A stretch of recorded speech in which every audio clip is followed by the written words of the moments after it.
Former Kakamega Governor Wycliffe Oparanya, along with his wife Priscillah Oparanya, have been taken into custody by the Ethics and Anti-Corruption Commission (EACC) after a series of searches conducted at their residences in Nairobi and Kakamega.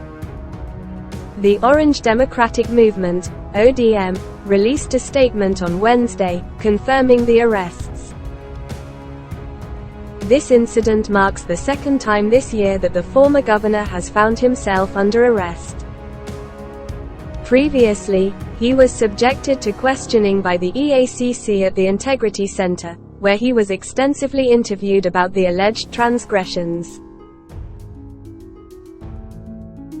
Wycliffe Oparanya, who also holds the position of ODM's deputy party leader, had served as the governor of Kakamega for 2 consecutive terms spanning from 2013 to 2022.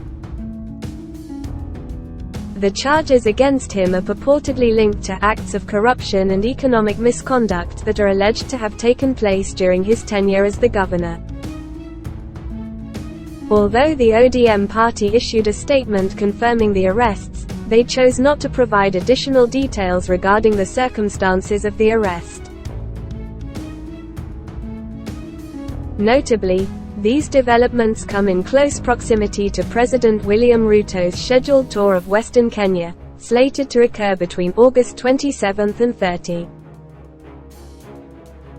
It's noteworthy that Wycliffe Oparanya has consistently aligned himself with opposition leader Raila Odinga, demonstrating unwavering support even subsequent to the election defeat in August 2022.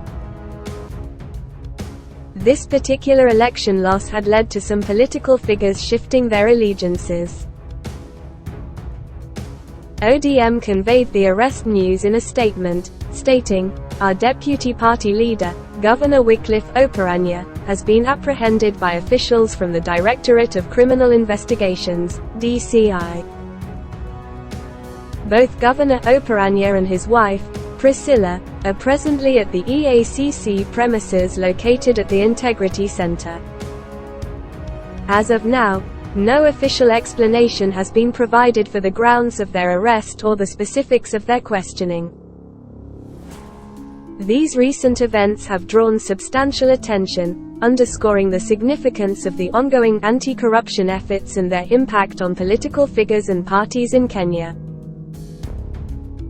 To get more news, leave a like and comment below this video. Also, don't forget to subscribe to the Kenya News channel.